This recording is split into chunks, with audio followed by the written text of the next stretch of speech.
শিল্প কারখানার অস্থিরতার বিষয়ে আরো বিস্তারিত জানাতে এই মুহূর্তে গাজীপুর থেকে যোগ দিয়েছেন সহকর্মী আবুল হাসান। আবুল হাসান, এই যে কর্মবিরতি চলছে এবং নিরাপত্তাহীনতায় ভুগছেন কারখানার মালিকরা, সব মিলিয়ে সার্বিক পরিস্থিতি সেখানকার কেমন এবং আগামীকাল কি কারখানা চালু থাকবে কিনা এ বিষয়ে সর্বশেষ কি তথ্য রয়েছে?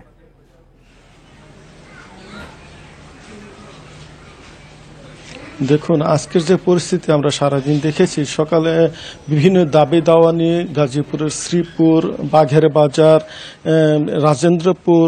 ভোগড়া বাইপাস সহ বেশ কিছু এলাকায় কিন্তু শ্রমিক আন্দোলন হয়েছে এবং উত্তেজিত শ্রমিকরা ঢাকা ময়মনসিংহ মহাসড়ক অবরোধ করে রাখেন এবং বেলা 11টার দিকে সেনাবাহিনী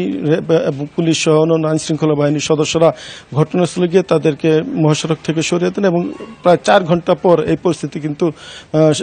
নিয়ন্ত্রণে আসে।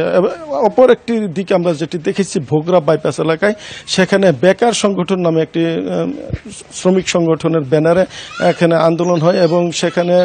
উত্তেজিত লোকজন মহাসড়ক অবরোধ করে রাখে। আমরা কারখানা কর্তৃপক্ষের সঙ্গে কথা বলে, পুলিশের সঙ্গে কথা বলে যেটি জেনেছি যে এই যে আন্দোলন হচ্ছে বেকার সংগঠন ব্যানারে, এখানে যেমন নিয়মিত কাজ প্রত্যাশী লোকজন রয়েছে, সাথে সাথে কিন্তু এর সাথে যারা ছাঁটাই করা শ্রমিক, বিভিন্ন অভিযোগে কারখানা থেকে ছাঁটাই করা হয়েছিল, চাকরিচ্যুত করা হয়েছিল, সেই শ্রমিকদের একটি অংশ কিন্তু এখানে রয়েছে। এবং মালিক পক্ষ যেটি বলছেন যে এই যে চাকরিচ্যুত শ্রমিক এবং বহিরাগত, তারা মিলেমিশে এখানে বিভিন্ন কারখানায় গিয়ে তারা হামলা করছে, ভাঙচুর করছে এবং তারা যেই কারখানাগুলোতে নিয়মিত শ্রমিকরা কাজ করছেন তাদেরকে বাইরে আসার জন্য উদ্বুদ্ধ করছে, আহ্বান করছে এবং এরই প্রেক্ষিতে কিন্তু আজকে নিরাপত্তার কারণ দেখিয়ে গাজীপুরে অন্তত 70টি তৈরি পোশাক কারখানা আজকের জন্য ছুটি ঘোষণা করা হয়েছে। এবং আমরা কারখানা কয়েকজন কর্তৃপক্ষের সঙ্গে কথা বলছিলাম, তারা বলছেন যে যারা এসেছেন আন্দোলনের নামে ভাঙচুর করেছেন তাদেরকে আসলে চিনেন না, তারা বহিরাগত হিসেবে তারা মনে করছেন এবং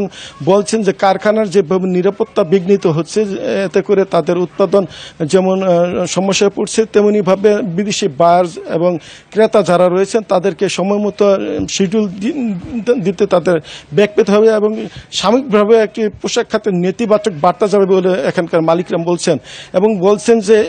যত দ্রুত সম্ভব নিরাপত্তা যদি এখানে নিশ্চিত করা যায় তাহলে তারা কারখানা খুলে এখানে কর্মের যে পরিবেশ সেটি তারা করতে পারবেন। সেক্ষেত্রে সরকার এবং প্রশাসনের কাছে তারা দাবি করছেন যেন নিরাপত্তা ব্যবস্থাটা আরো জোরদার করা হয় এবং আবুল হাসান, আপনাকে অনেক ধন্যবাদ।